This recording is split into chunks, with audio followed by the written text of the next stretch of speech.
बहुत धन्यवाद आप सभी बच्चों का। आप हमारे वीडियो को देख रहे हैं। अभी हम लोग केमिस्ट्री पढ़ा रहे हैं और आज पार्ट हम लोग 4 बना रहे हैं, धातु और अधातु।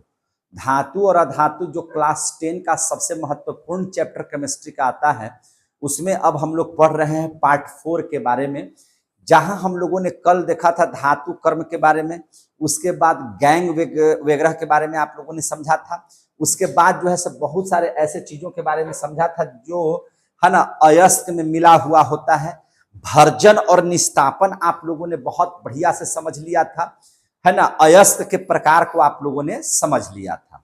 आज हम लोग देख लेंगे कि धातु कर्म। धातु कर्म हमने क्या बतलाया था, आपको ध्यान में अगर होगा तो आप देखिए धातु कर्म की परिभाषा हमने क्या कहा था, ध्यान समझिएगा। अयस्क से धातु प्राप्त करना और उसको शोधन करना। शोधन कैसे करते हैं? विद्युत अपघटन क्रिया करा करके। लास्ट में हम लोग क्या करते हैं, विद्युत अपघटन की क्रिया करा लेते हैं, यानी कि उसको शोधन कर लेते हैं, कि प्रक्रिया को धातु कर्म कहते हैं। तो आज हम लोग यहाँ धातु कर्म को ही ध्यान से समझेंगे। बहुत सारे लोगों का मेरे पास फोन भी आ रहा है जो हमको बधाई भी दे रहे हैं कि सर इस तरह से केमिस्ट्री आप पढ़ा रहे हैं, इसके लिए आप बहुत धन्यवाद के पात्र हैं, है ना। तो निश्चित तौर पर हम आप तमाम बच्चों के लिए जो मेहनत करते हैं उसी का ये परिणाम है कि अच्छे अच्छे लोग हम लोगों का कमेंट्स कर रहे हैं, बहुत अच्छा हम लोगों को शाबाशी दे रहे हैं, है ना। तो इसलिए जो है से आप लोग इस बात को ध्यान में रखिए। और अब आप लोग आगे देखिए, आज हम लोग जो धातु कर्म पढ़ेंगे तो देखिए किसी भी धातु को आपने देखा कि अयस्क से धातु की प्राप्ति होती है। धातु की प्राप्ति किससे होती है? अयस्क से। ये बात को तो आप लोगों को पता हो गया। तो अयस्क से कितने चरणों में होती है? तो 4 चरणों में होती है। आप जब अयस्क निकालिएगा, अयस्क किसको कहते हैं? वैसा खनिज जो कम खर्च में आसानी से प्राप्त हो जाए। कल पढ़ाई परिभाषा दिए थे ना इसको। हमने क्या कहा था कि वैसा खनिज, अयस्क की परिभाषा दिए थे कि वैसा खनिज है ये कि जिसको हम कम खर्च में आसानी से प्राप्त कर सकें। क्या कहलाता है? अयस्क कहलाता है। तो यानी कि आपको जो है धातु की प्राप्ति जो है अयस्क से होगी, ये आप लोगों ने देखा। तो अयस्क से जब प्राप्ति होगी तो धातु कर्म जो हुआ, तो धातु कर्म को यानी कि धातु को प्राप्त करना, मूल धातु में प्राप्त करना, 99.99% शुद्ध धातु प्राप्त करने के लिए आपको अयस्क से, है ना, 4 नियमों का पालन करना होगा, 4 गतिविधि से हम लोगों को पार करना होगा। तो इसी को आज हम लोग समझेंगे कि किसी भी अयस्क से धातु का जब हम निष्कर्षण करेंगे तो यह कितने चरणों में पूर्ण होगा? तो 4 चरणों में। कितने चरणों में? 4 चरणों में। उस 4 चरणों को जरा सा समझ लीजिएगा। और धातु अगर आप प्राप्त कर रहे हैं तो इसी को क्या कहते हैं? धातु कर्म कहते हैं। तो जरा सा कौन कौन सा ऐसा हम लोग कर्म करेंगे कि हमको धातु की प्राप्ति हो जाए। तो सबसे पहले आपको करना क्या होगा कि अयस्क का सांद्रण करना होगा। क्या करना होगा? अयस्क का सांद्रण।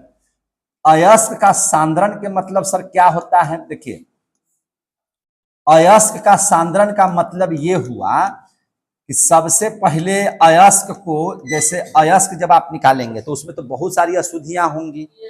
कुछ अशुद्धियां इतनी बड़ी बड़ी होंगी कि उनको आप हाथों से चुन करके अलग कर सकते हैं। कुछ ऐसा विधि होगा जिसको आप लोग गुरुत्वीय पृथक्करण, देख चलिएगा, अब समय से आइए, गुरुत्वीय पृथक्करण विधि के द्वारा उसको आप लोग अशुद्धियों को अलग कीजिएगा। कुछ ऐसा होगा जिसको फेन उत्प्लावन विधि से अलग कीजिएगा। तो आप इस बात को जानिए कि अयस्क का सांद्रण जब आप कीजिएगा तो अयस्क का सांद्रण आप 6 विधि से कीजिएगा। कितना विधि से कीजिएगा? 6 विधि से। किस किस विधि से? 6 विधि से हम लोग करेंगे। तो पहले इसको समझा देते हैं और उसके बाद बारी बारी से हम आपको पढ़ा देंगे। तो अयस्क का यानी कि धातु को प्राप्त करने के लिए जिस अयस्क को आपने लिया, सबसे पहला है कि आप उसका क्या कीजिए? सांद्रण कर दीजिए। सांद्रण करने के लिए कितनी विधि है? 6 विधि। कितनी विधि है? 6 विधि। सबसे पहला विधि है कि आप बड़े से, अगर उसमें कुछ होंगे पत्थर कंकड़ ये सब, तो उसको हाथ से चुन करके, कैसे? हाथ से चुन लीजिए। हाथ से चुन करके आप इसको अलग कर सकते हैं, अयस्क से अशुद्धि को अलग कर सकते हैं, या फिर गुरुत्वीय पृथक्करण विधि से। गुरुत्वीय है ना, पृथक्करण, ये सब हम पढ़ा देते हैं कि गुरुत्वीय पृथक्करण विधि कैसे करते हैं। तो गुरुत्वीय पृथक्करण विधि से, है ना, हम लोग अलग कर सकते हैं। और क्या है, तो आप इसको फेन उत्प्लावन विधि का भी इस्तेमाल कर सकते हैं। फेन उत्प्लावन विधि से भी इस्तेमाल करके जो है आप अयस्क से कुछ, है ना, अयस्क से गंदगी को या कुछ वैसे टुकड़ों को आप अलग कर सकते हैं जो अयस्क में मिला हुआ है ना। तो ये चीज होगा, फेन उत्प्लावन विधि हो गया। या हम लोग देखते हैं चुंबकीय पृथक्करण विधि, चुंबकीय पृथक्करण विधि, चुंबकीय पृथक्करण विधि, चुंबकीय पृथक्करण विधि का भी इस्तेमाल करके आप लोग, है ना, कुछ पदार्थ को अलग कर सकते हैं, कुछ अवांछनीय पदार्थ को अलग कर सकते हैं, है कि नहीं। अब देख लीजिए, और एक विधि क्या होगा, चुंबकीय पृथक्करण के बाद हो जाएगा आपका, है ना, गलनिक विधि। क्या विधि, गलनिक पृथक्करण विधि, गला करके, है ना, गलनिक पृथक्करण विधि, गलनिक पृथक्करण विधि, इसका भी आप इस्तेमाल कर सकते हैं।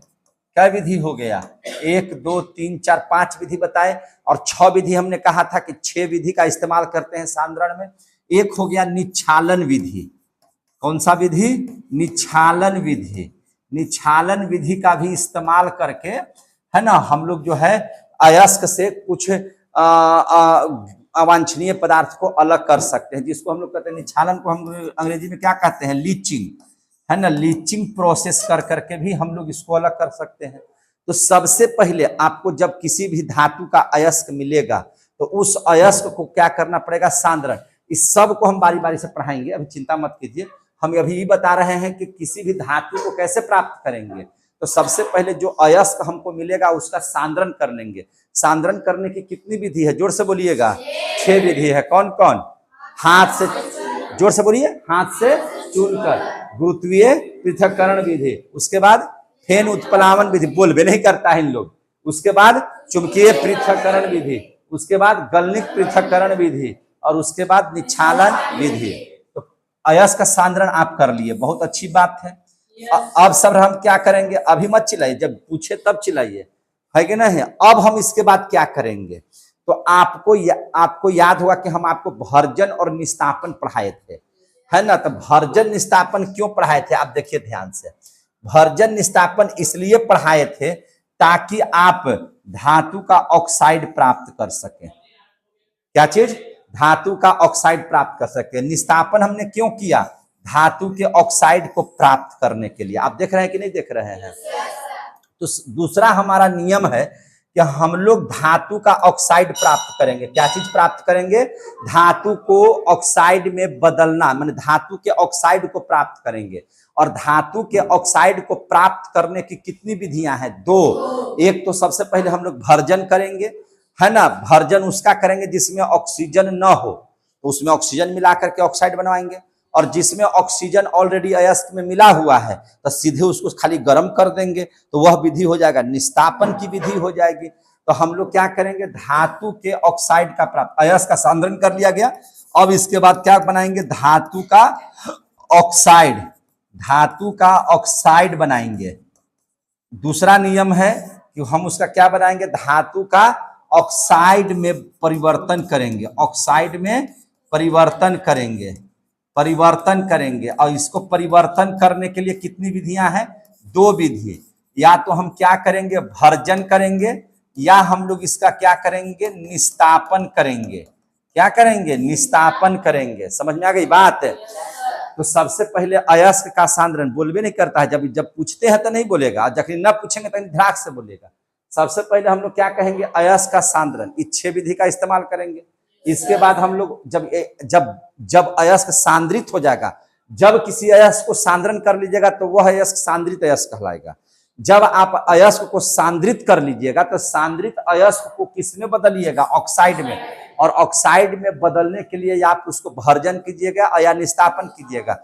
भर्जन और निस्तापन को बहुत अच्छे से पढ़ने के लिए आप मेरा वीडियो में चले जाइए, पार्ट 2 वीडियो में, है कि नहीं, तो आप बहुत अच्छे से समझ लीजिएगा। तीसरा जो चीज है इसमें, तीसरा चीज इसमें हम लोग क्या करेंगे, तो उसके बाद अवकरण करेंगे। क्या करेंगे, अवकरण। पीछे मत उठिए, आगे की ओर बढ़िए, पीछे काहे उठक रहे हैं, उधर चल रहा है वीडियो ना। अब आगे बढ़िए ना, चाहे इस पर आ जाइए। अवकरण करेंगे, क्या करेंगे, अवकरण। क्या करेंगे, अवकरण। हिल नहीं ना रहा है हो, आगे बैठो ना जी, वहां छोड़ो, हटो जगह, वहां से हटिए। क्या करेंगे, अवकरण। अब सही है, देखिए तो कहीं से दिक्कत नहीं ना हो रहा है। चलिए अवकरण करेंगे, क्या करेंगे, अवकरण। तो ऑक्सीकरण और अवकरण आप लोग पढ़े हैं।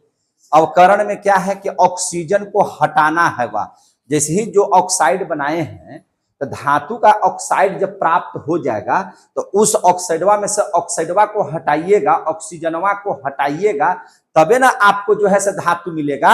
yes, तो ऑक्सीजन को हटाना, तो ऑक्सीजन को हटाना क्या कहलाता है, अवकरण कहलाता है, सीधी सी बात है। तो सबसे पहले अयस्क का सांद्रण कर लेंगे, तो जो अयस्क सांद्रण करेगा, सांद्रित हो जाएगा, तो उसको बोलेंगे सांद्रित अयस्क। सांद्रित अयस्क को ऑक्साइड में बदलेंगे, और जब वह ऑक्साइड में बदल जाएगा तो उसके बाद उसका अवकरण कर देंगे। अवकरण का मतलब है कि ऑक्सीजन को हटा देंगे, और ऑक्सीजन जब हटाएंगे तो इसका भी दो विधि है। कितना विधि है, दो। एक कार्बन डाल करके, कार्बन के साथ संयोग करके उसको हटा देंगे।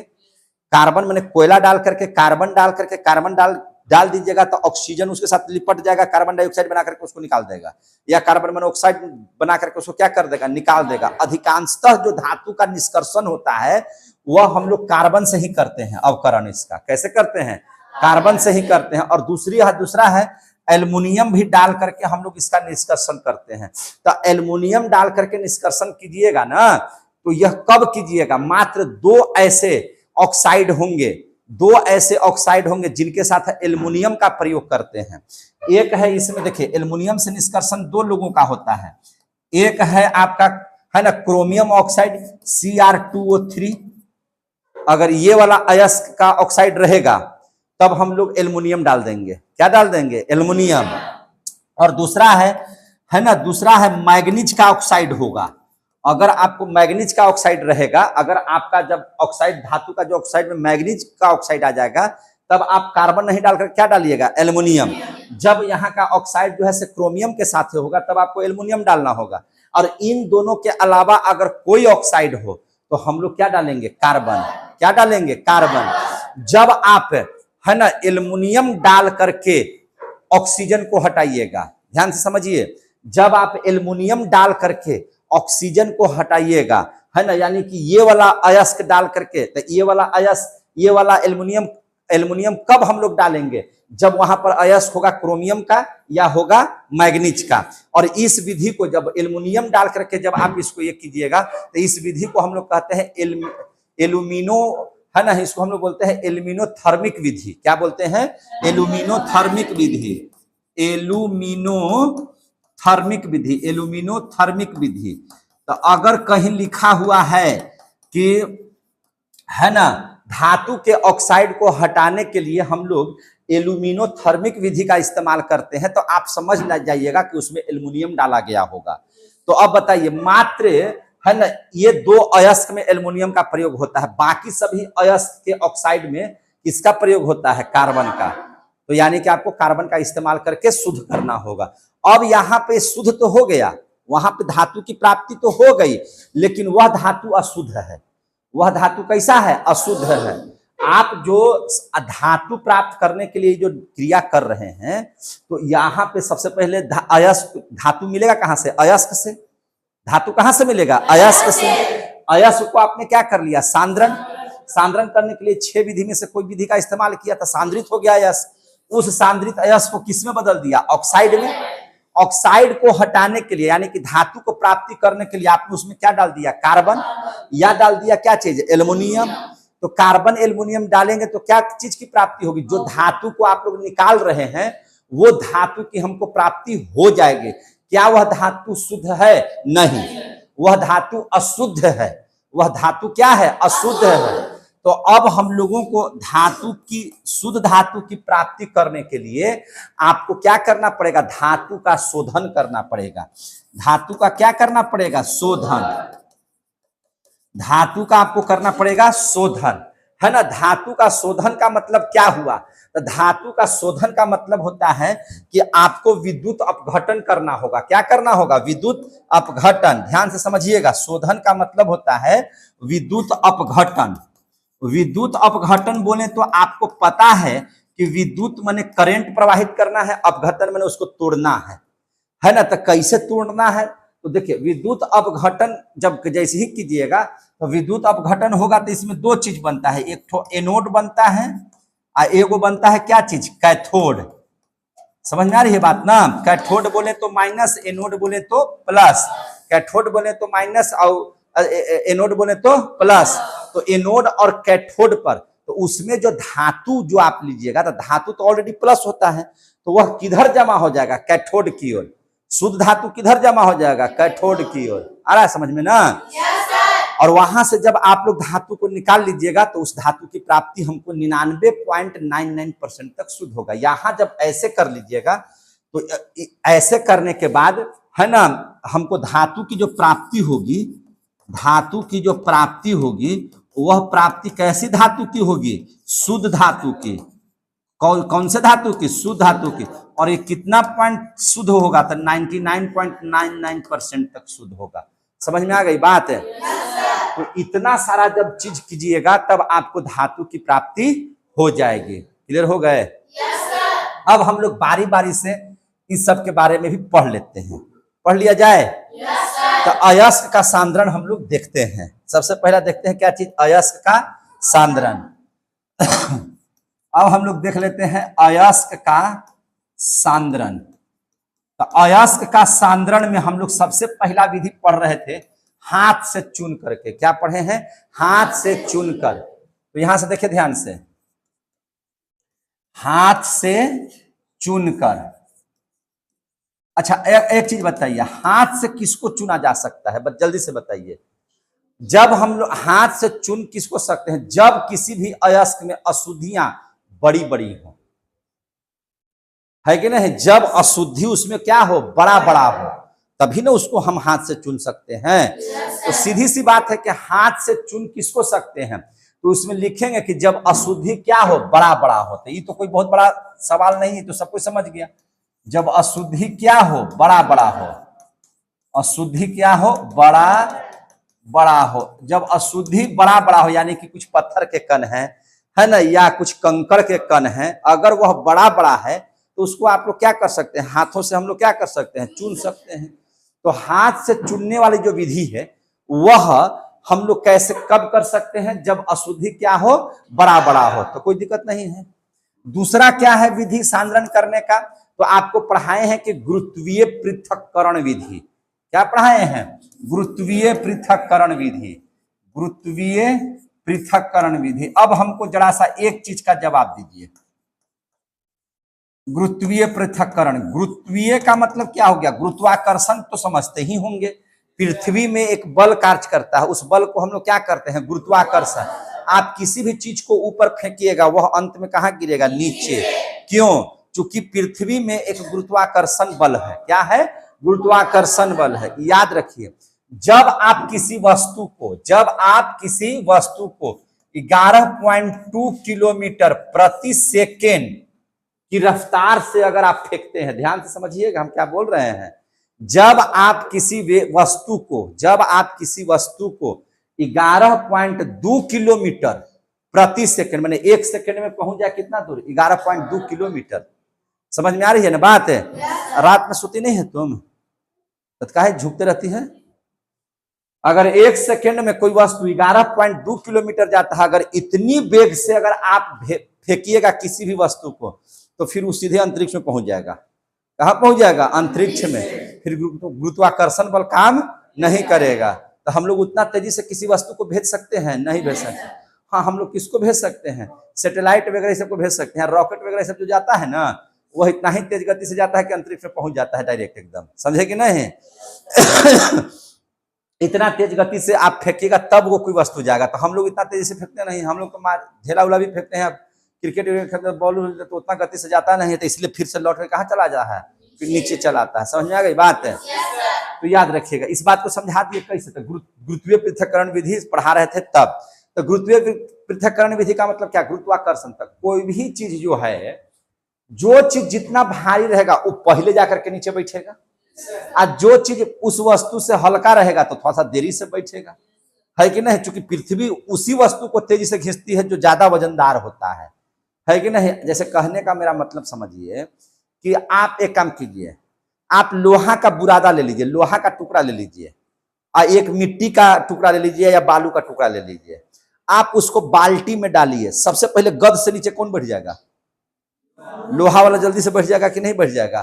क्यों बढ़ जाएगा, तो लोहा भारी है, फटाक से उसको पृथ्वी क्या करेगी, अपना गुरुत्वीय बल लगा करके नीचे की ओर खींच लेगी। तो हम लोग क्या करते हैं, जब अयस्क जो होता है ना, तो उसमें दो तरह की अशुद्धि हो सकता है, एक होगा हल्का और एक होगा भारी। तो जो भारी अशुद्धि होगा, जब आप अयस्क को पानी में घोल दीजिएगा, जब अयस्क को पानी में डाल दीजिएगा, तो जो भारी कण होगा ना वो पेंदी में जाकर के बैठ जाएगा, और जो हल्का होगा ना वो उसके ऊपर तैरते रहेगा। होगा कि नहीं ऐसा। तो इसी चीज को हम लोग क्या कहते हैं, गुरुत्वीय पृथक्करण विधि। उसमें कौन बल लगाया, गुरुत्व अपना पृथ्वी बल लगा करके उसको बैठा दिया, पानी में अशुद्धि को क्या कर दिया, बैठा दिया। तो गुरुत्वीय पृथक्करण विधि में क्या करते हैं, पानी डाल करके यह विधि करते हैं।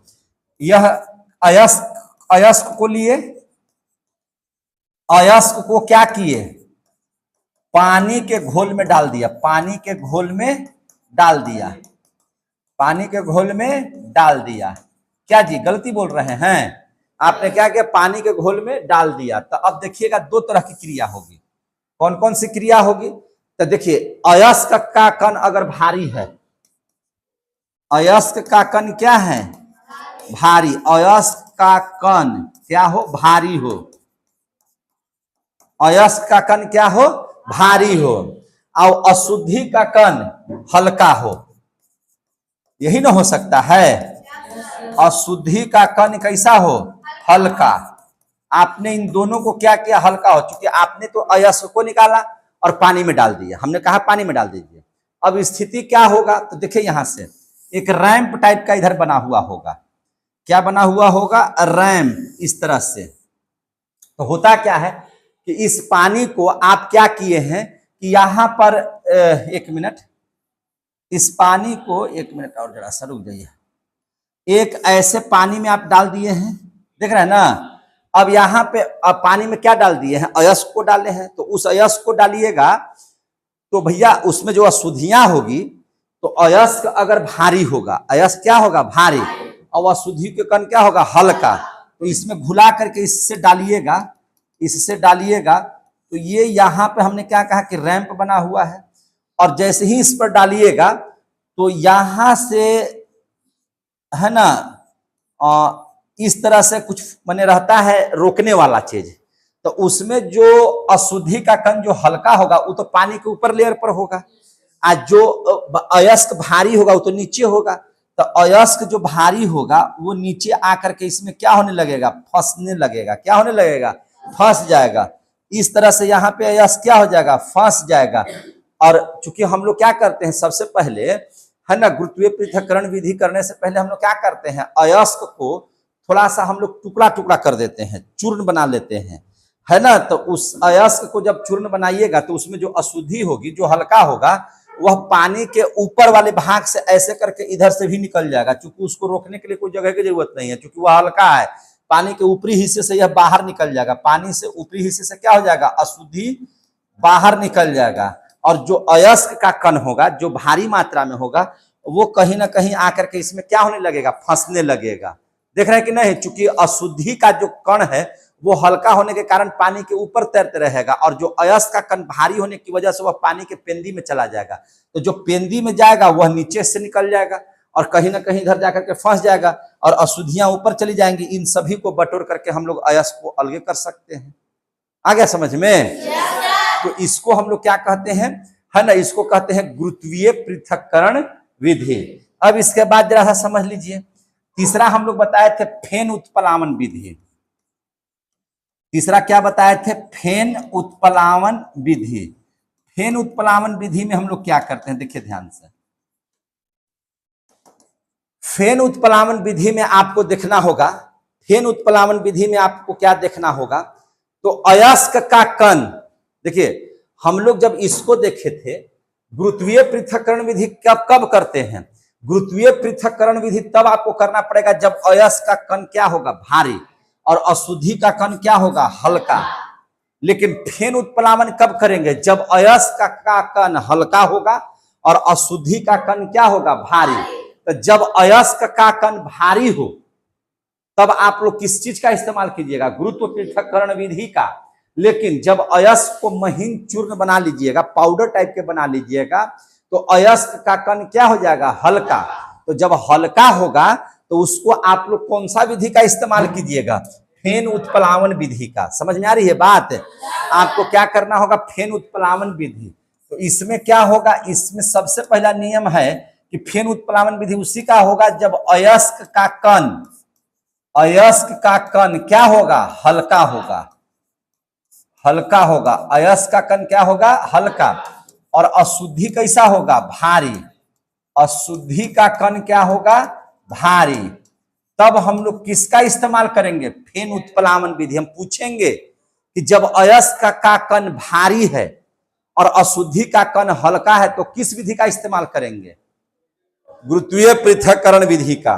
लेकिन जब आपको जो है से अयस्क का कण हल्का हो और अशुद्धि भारी हो तब किसका उपयोग कीजिएगा? फेन उत्प्लावन विधि का। आगे समझ में? है ना? जब अशुद्धि का कण बड़ा बड़ा है तब क्या चीज इस्तेमाल कीजिएगा? तो उसको हम लोग हाथों से चून लेंगे और तब सांदित कर लेंगे। समझ में आ गई बात? तो अब देखिए इसमें होता क्या है कि इसमें एक पात्र ले लेते हैं। समझ में आ गई बात? और इसमें क्या करते हैं? जोर से बोलबे नहीं करता। एक क्या ले लेते हैं? बर्तन ले लेते हैं। और बर्तन में क्या कर देते हैं? तो पानी रखते हैं। क्या रखते हैं? पानी। और इस पानी में क्या करते हैं? अयस्क का जो पाउडर आपने रखा था उस अयस्क के पाउडर को, किसका विलयन है? देखिए इसमें जो है, इसमें पानी है और पानी में हम लोग क्या मिला दिए? अयस्क का पाउडर। उसको महीन चूर्ण किए थे ना हम लोग, तो महीन चूर्ण कर दिए तो क्या बन गया? अयस्क का पाउडर टाइप के बन गया, महीन हो गया। और उसके बाद इसमें क्या डालते हैं? तो इसके बाद इसमें हम लोग डालते हैं पाम का तेल। क्या डाल देते हैं? पाम का तेल। पाम का तेल मांगिएगा तो मिल जाएगा, या इसी को हम लोग बोलते हैं चीड़ का तेल। क्या बोलते हैं? चीड़ का तेल। आपको डालना पड़ता है। क्या डालना पड़ता है? आपको डालना पड़ेगा। समझ में आ गई बात? और उसको जैसे ही आप लोग डालिएगा तो यह झाग उत्पन्न करेगा। क्या उत्पन्न करेगा? झाग उत्पन्न करेगा। इसको हम लोग एक पाइप के सहारे डालते हैं। समझ में आ रही है बात को? इस अयस्क के पाउडर को, अशुद्धि के कण को इसमें हम लोग क्या करते हैं? डाल देते हैं। जैसे ही डालिएगा तेल वगैरह सब, पानी वगैरह इस समय, तो वह झाग उत्पन्न करेगा। क्या उत्पन्न करेगा? झाग। तो जैसे ही झाग उत्पन्न करेगा तो जो पाउडर टाइप का अयस्क था, जो शुद्ध अयस्क है, बात समझिएगा, जो शुद्ध अयस्क है, माने जो अयस्क है, शुद्ध नहीं है, अयस्क जो है, वह जो अयस्क है वो फेन के साथ, वह किसके साथ? फेन के साथ ऊपर झाग बना लेगा। ऐसे ऐसे, है ना? वह क्या बना लेगा? झाग बना लेगा।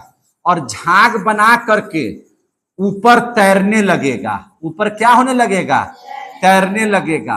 तो इस झगवा के साथ क्या है? अयस्क है, जो हमको चाहिए था। तो यह झाग बना करके ऊपर रहेगा। क्या बना करके? झाग बना करके। झाग उजला बना दीजिए ना तो आप समझ में आएगा कि झाग है। यह क्या है? झाग है। तो इस तरह से झाग जो बना वह कहाँ रहेगा? ऊपर रहेगा, है ना? यह कहाँ रहेगा? ऊपर। देख रहे हैं आप लोग? और जो अशुद्धि चूंकि भारी था, अशुद्धि कैसा था? भारी। तो जो अशुद्धि भारी था वह अशुद्धि आपको ऐसा नजर आएगा जैसे वह एक तो भारी है, तो भारी जो चीज रहेगा वह पानी के पेंदी में ना बैठ जाएगा। तो यहाँ पर अशुद्धियां जो है से नीचे बढ़ जाएंगे। अशुद्धियां कहाँ बढ़ जाएंगी? नीचे। अशुद्धियां आपको नीचे बढ़ जाएंगी। और अयस्क कहाँ बढ़ जाएगा? फेन के साथ। यहाँ पर जो अयस्क है फेन के साथ ऊपर रहेगा, ऊपर रहेगा। और अशुद्धि है ना, नीचे पेंदी पर रहेगा। नीचे कहाँ रहेगा? पेंदी में, पेंदी में रहेगा। तो अब देखिए तो यहां से अयस्क ऊपर हो गया और अशुद्धि कहाँ चला गया? नीचे चला गया। अब आप क्या कीजिएगा, ये फेनमा को निकाल लीजिए, फेनमा को काट लीजिए। उस फेन में आपका अयस्क है। क्या है उसमें? अयस्क है। तो इस फेन को आप क्या कीजिएगा कि इस फेन को हटाने के लिए आप सीधा सा अम्ल डाल दीजिए इसमें। क्या डाल दीजिए? अम्ल।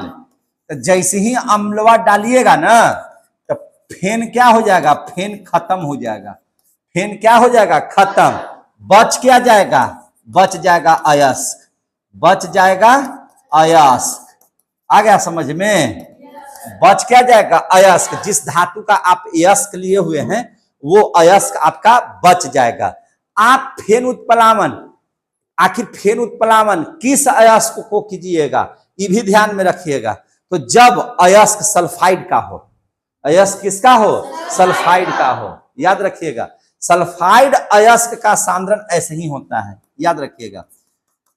ये हम लोग इस्तेमाल किसके लिए करेंगे? सल्फाइड अयस्क का सांद्रण जब करना होगा, सांद्रण है ना, किससे कीजिएगा? फेन उत्प्लावन विधि से, है ना। तो जब सल्फाइड का अयस्क होगा तो उसको सांद्रण कैसे किया जाता है? फेन उत्प्लावन विधि से।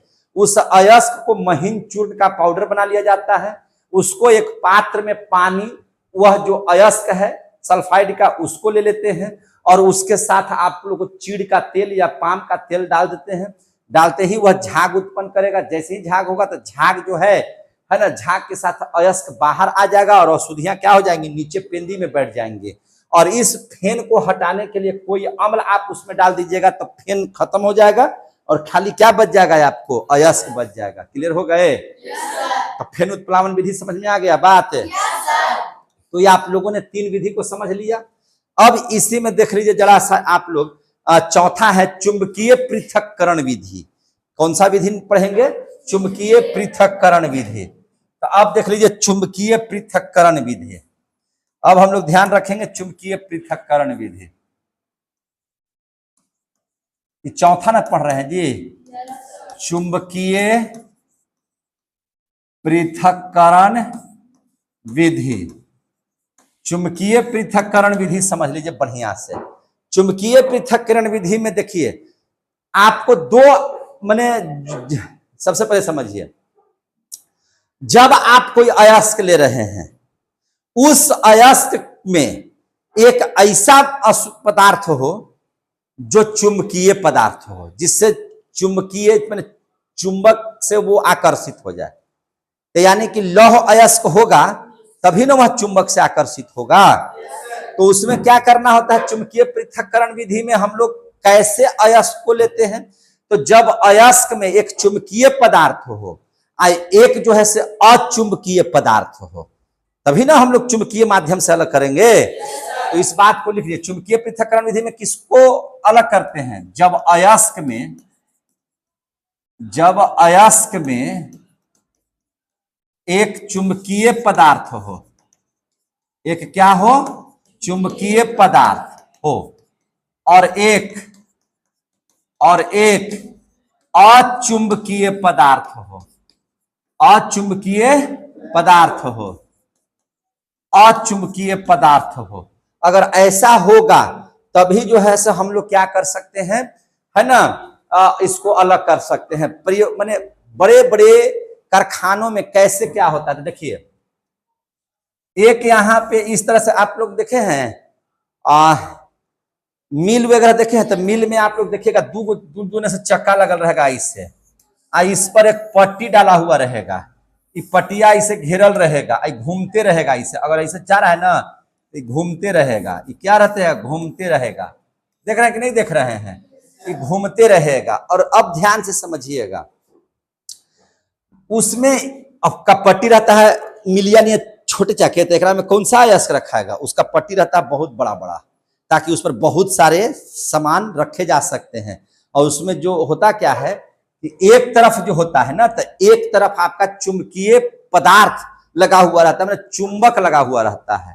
एक तरफ जो चक्का है उसमें क्या लगा हुआ रहता है? चुंबक। है ना, ये एक तरफ क्या लगा हुआ रहता है, चुंबक, चुंबक का ही बना हुआ रहता है, एक तरफ क्या रहता है, लोहा का, मान के चलिए कि लगा हुआ है। ये क्या चीज का है, लोहा का लगा हुआ है। क्या चीज का लगा हुआ है, लोहा का। अब होता क्या है कि यहां से जब आप अयस्क को डालते हैं तो उसमें तो अशुद्धि भी है और उसमें अयस्क भी है। तो अयस्क जब इस पर गिरेगा और अगर इधर की ओर जा रहा है, तो अगर इधर की ओर ऐसे बढ़ रहा है तब होगा क्या, कितनी स्पीड से चलता है ना, ये कैसे चलता है, स्पीड से चलता है। तो जो भी अशुद्धि होगा, तो अशुद्धि जो होगा, जिसे जो अशुद्धि होगा तो वो तो निश्चित है कि चुंबकीय पदार्थ भारी होगा। चुंबकीय पदार्थ क्या हो जाएगा, भारी। चुंबकीय पदार्थ भारी होगा और ये जो चुंबक है उसको खींचेगा, उसको क्या करेगा, खींचेगा। तो चूंकि स्पीड में जाने की वजह से मुड़ेगा थोड़े ही, ये तो यहां से छिटक करके ऐसे गिर जाएगा। ये सब छिटक करके क्या हो जाएगा, नीचे गिरने लगेगा। ये सब क्या होने लगेगा, नीचे गिरने लगेगा, है कि नहीं। तो जो चुंबकीय पदार्थ होगा वह चुंबकीय पदार्थ कहां गिरेगा, नीचे। चुंबकीय पदार्थ कहां गिरेगा, नीचे। और जो अशुद्धि होगा वो तो फटाक से ऐसे फेंका जाएगा। जो अशुद्धि होगा वो फटाक से थोड़ा दूरी पर फेंकाएगा, देख रहे हैं ना। क्योंकि अशुद्धि तो हल्का होता है और यह स्पीड से जब नाचेगा तो ये तो फटाक से आगे की ओर बिग न देगा अशुद्धि को। अशुद्धि को क्या करेगा, आगे की ओर बिग देगा। और जो चुंबकीय पदार्थ भारी होगा उसको नीचे की ओर गिरेगा। तो यहाँ जो जमा हो रहा है, तो ये सब क्या जमा हो रहा है, अशुद्धि। और यहाँ पर जो जमा हो रहा है, ये सब जो देख रहे हैं, ये सब जो देख रहे हैं, ये यहाँ पे जमा हो रहा है। इस तरह से ये सब जमा होने लगेगा। तो ये सब चुंबकीय पदार्थ हैं जो जमा हो रहा है, और इधर अशुद्धि है जो क्या हो रहा है, इधर जमा हो रहा है। तो कारखानों में, बड़े बड़े कारखानों में इस तरह से जो है चुंबकीय पदार्थ लगा करके, चुंबकीय पदार्थ जो अयस्क है उसको अलग किया जाता है और अशुद्धि को अलग किया जाता है। बताइए ना, चुंबकीय पदार्थ नीचे गिरने लगा और अशुद्धियां थोड़ा दूरी से गिरने लगा, है कि नहीं। आप देखिएगा गांव देहात में, जैसे जब हम लोग ओसाई करते हैं तब हवा चलाते हैं, तो हवा से क्या करता है, भूसवा अलगे गिरने लगेगा और चवलवा हो जे पड़ी लद लद गिरने लगता है, नहीं देखे हैं।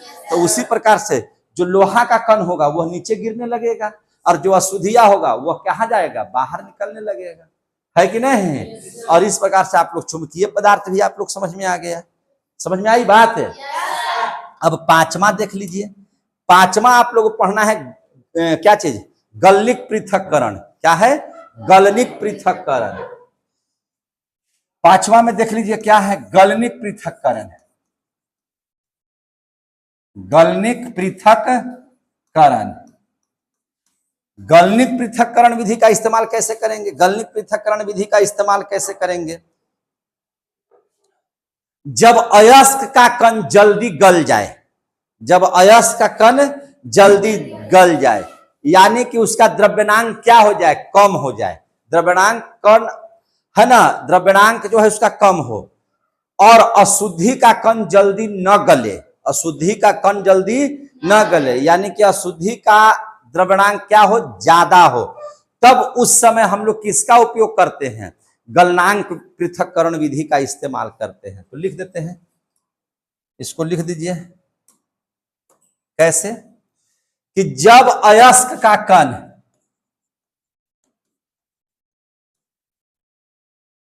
जब अयस्क का कण क्या हो, जल्दी गल जाए, जल्दी गल जाए, और यानी कि कहने का मतलब है जाए, यानी है ना, यानी क्या चीज, द्रव्यनांक कम हो, द्रव्यनांक कम हो, द्रव्यनांक कम हो। द्रव्यनांक किसका कम हो, अयस्क के कण का, और अशुद्धि न गले,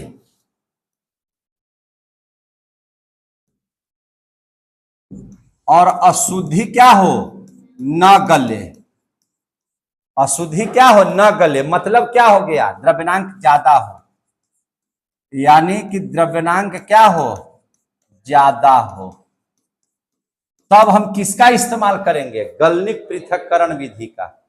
तब हम लोग किसका इस्तेमाल करेंगे, गलनिक पृथक्करण विधि का। समझ में आ गई बात। होता क्या है कि इसको अगर आप जो गलने वाला पदार्थ होगा, देखिए ध्यान से, जो गलने वाला पदार्थ होगा तो देखिए ध्यान से क्या होता है से, जो गलने वाला पदार्थ होगा तो वह जब आप लोग टेम्परेचर जब उसको दीजिएगा तो द्रव में बदल जाएगा। वो किस में बदल जाएगा? द्रव में। जब अयस्क गलने वाला होगा उसको हीट कीजिएगा तब तो गल जाएगा। जैसे ही वह गलेगा तो गल करके यह द्रव रूप में नीचे आएगा और नीचे आकर के यहां पर एक पात्र लगा देते हैं जिसमें वह क्या होने लगता है? जमा होने लगेगा। क्या होने लगेगा? जमा होने लगेगा। समझ में आ रही है बात? और जो पदार्थ नहीं गलेगा, जो पदार्थ नहीं गलेगा, जो पदार्थ नहीं गलेगा, वह जो नहीं गलने वाला पदार्थ होगा इस रास्ते से क्या हो जाएगा? बाहर चला जाएगा। क्योंकि जो गलने वाला पदार्थ है वही ना द्रव रूप में, ये चूंकि द्रव को जाने वाला रास्ता है। किसका जाने वाला रास्ता है? द्रव को। तो द्रव बन करके कौन जाएगा? जो गलने वाला पदार्थ होगा। तो जो गलने वाला पदार्थ कौन था? अयस्क का कण था। तो अयस्क का कण यहां जमा हो रहा है। यहां क्या जमा हो रहा है? अयस्क। ई जो है से अलग हो जा रहा है। तो इधर जो जमा हो रहा है वो क्या हो जा रहा है? अशुद्धि। इधर क्या जमा हो जा रहा है? अशुद्धि। समझ में आ रही है बात है? तो इस तरीके से हम लोग जो है ना, हम लोग गलनिक पृथक्करण विधि का ही इस्तेमाल करते हैं, है कि नहीं? और इसमें याद रखिएगा, इसमें ज्यादातर किसका सांद्रण किया जाता है? तो इसमें देखिए टीन स्टोन का सांद्रण किया जाता है। किसका?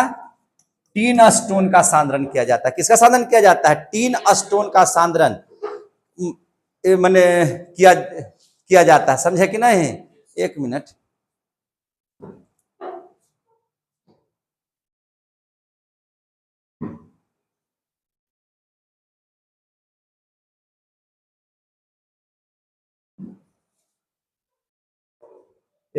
छोड़ दीजिए। ये वाला समझ में आ गई बात? आगे देख लीजिए। अब हम लोग पढ़ लेते हैं निच्छालन विधि। क्या पढ़ लेते हैं? निच्छालन विधि। क्या पढ़ लेते हैं? निच्छालन विधि। निच्छालन है ना लास्ट था जी। छठा विधि क्या था? निच्छालन विधि। छठा क्या था? निच्छालन विधि। देखिए, जब अयस्क का कण और अशुद्धि का कण दोनों का रासायनिक गुण अलग अलग हो, बात समझ आ गई ना?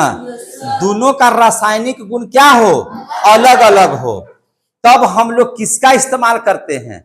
निच्छालन विधि का। किसका इस्तेमाल करते हैं? निच्छालन विधि का। देखिए एक चीज आप ध्यान रखिएगा, आपको बता दे रहे हैं, आपको अगर एंटीमनी का अशुद्धि निकालना होगा, किसका अशुद्धि? एंटीमनी का अशुद्धि। तो एंटीमनी का अशुद्धि हम लोग कैसे करते हैं? गलनिक पृथक्करण विधि से। यही बात हम लोग बताना चाह रहे थे। किसका विधि से?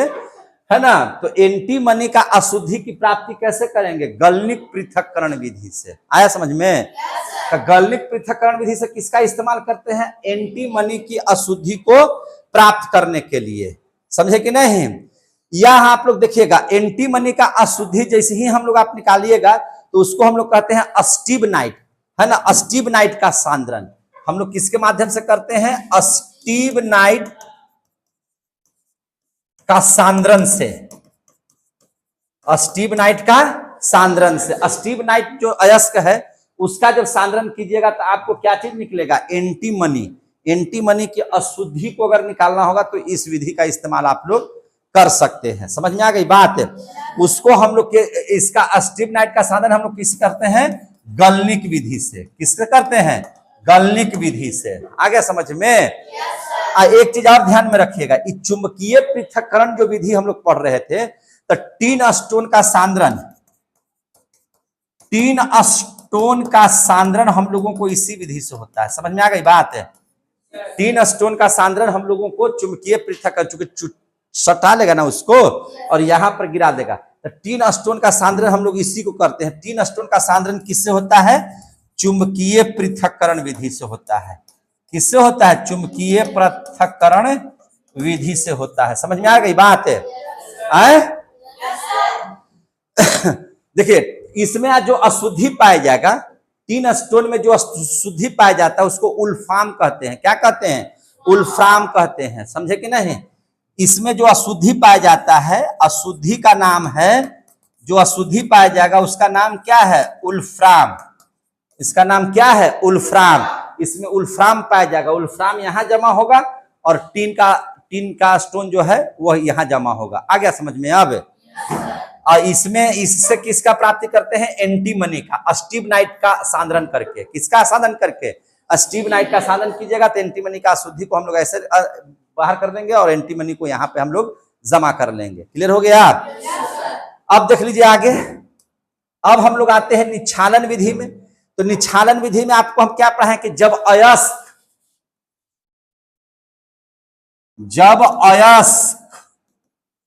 और अशुद्धि दोनों का रासायनिक गुण क्या हो? अलग अलग हो। दोनों का रासायनिक गुण क्या हो? अलग अलग हो। तो सबसे पहले तो ये आपको देख लेना है कि सबका रासायनिक गुण क्या होना चाहिए? अलग अलग होना चाहिए। कैसा होना चाहिए? अलग अलग होना चाहिए। कोई दिक्कत है? जोर से बोलिए। और दूसरा क्या हम लोग लेंगे? दूसरा हमको ऐसा विलयन लेना होगा जिसमें अयस्क का कण घुल जाए। अयस्क का कण क्या हो जाए? घुल जाए। ऐसा विलयन जिसमें अयस्क का कण क्या हो? घुल जाए।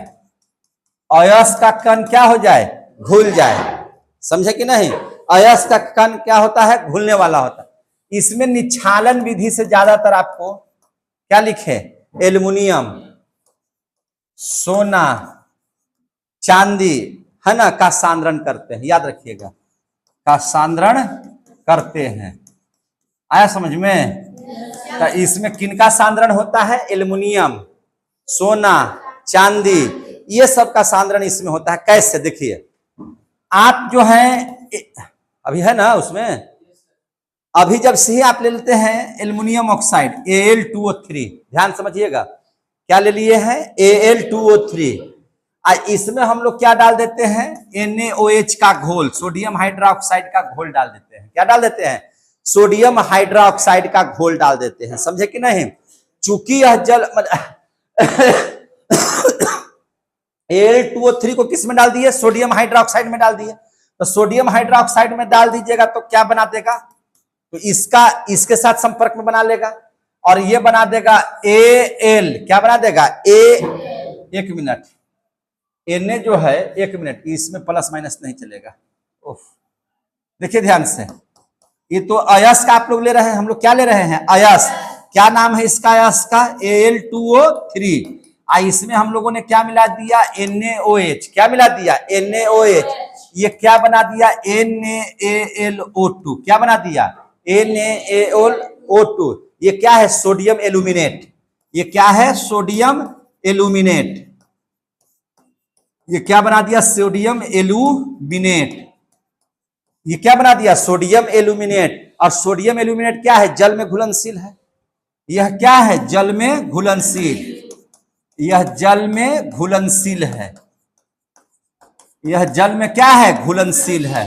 तो अब इसको जब सोडियम एल्यूमिनेट प्राप्त कर लिए, तो सोडियम एल्यूमिनेट को हम लोगों ने क्या कर लिया? सोडियम एल्यूमिनेट को निकाल लिया, यानी कि NaAlO2 को हम लोग यहाँ पे निकाल लिए। और इसको चूंकि यह जल में घुलनशील है तो इसमें क्या मिला दिए? जल। इसमें क्या मिला दिए? जल। जैसे ही जल मिला दीजिएगा तो Na के साथ OH आ जाएगा। क्या आ जाएगा? NaOH। और यहां पर आपको प्राप्ति हो जाएगा किसका? AlOH का होल 3। क्या प्राप्ति हो जाएगा? AlOH का होल 3। तो इस हमको तो एल्युमिनियम निकालना है। एल्युमिनियम का अयस्क है तो हमको तो एल्युमिनियम निकालना है। तो एल्युमिनियम के अयस्क को यहां से उठाएंगे, यानी कि AlOH का होल 3 को यहां से ले लेंगे। इसको करेंगे हम लोग क्या चीज? गरम। इसको क्या करेंगे? गरम। जैसे ही गरम करेंगे तो ये बना देगा Al2O3। क्या बना देगा? Al2O 3। Al2O3 क्या है? एल्यूमिना है। यह क्या है? एल्यूमिना है। यहाँ पे ऑक्साइड के रूप में आ गया, ये है कि नहीं? एल्यूमिना है। और जल क्या हो गया? इसमें से अलग हो गया। जल क्या हो गया? अलग हो गया, है कि नहीं? और जैसे ही जल अलग हो गया तो इससे हम लोग, इसी से हम लोग क्या प्राप्त कर लेंगे? एल्युमिनियम। इसी से क्या चीज की प्राप्ति होती है? एल्यूमिनियम की प्राप्ति हो जाएगी। एल्यूमिनियम की प्राप्ति हो जाएगी, प्राप्ति हो जाएगी।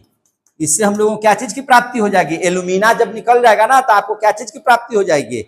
एल्युमिनियम की प्राप्ति हो जाएगी। इसी विधि को हम लोग क्या कहते हैं? इस विधि को हम लोग क्या कहते हैं? इस विधि को निक्षालन विधि कहते हैं। क्या कहते हैं इसको? निक्षालन विधि कहते हैं। निक्षालन विधि कहते हैं। समझ में आ गया बात है? तो यानी कि इसमें क्या हो गया? जो जल के साथ घुलनशील होगा, दोनों का रासायनिक गुण अलगे अलगे है, और जिससे हम लोगों को प्राप्ति हो गया, इसमें खास करके हम लोग ज्यादा नहीं एल्युमिनियम का, सोना का, चांदी का ही हम लोग इस विधि से सांद्रण करते हैं। तो इस विधि से सांद्रित करके जो है हम लोग एल्युमिनियम की प्राप्ति कर लेंगे। इसी विधि को हम लोग कौन सी विधि कहते हैं? निक्षालन विधि। कौन सी विधि कहते हैं? निक्षालन विधि कहते हैं। तो ये आ गया समझ में?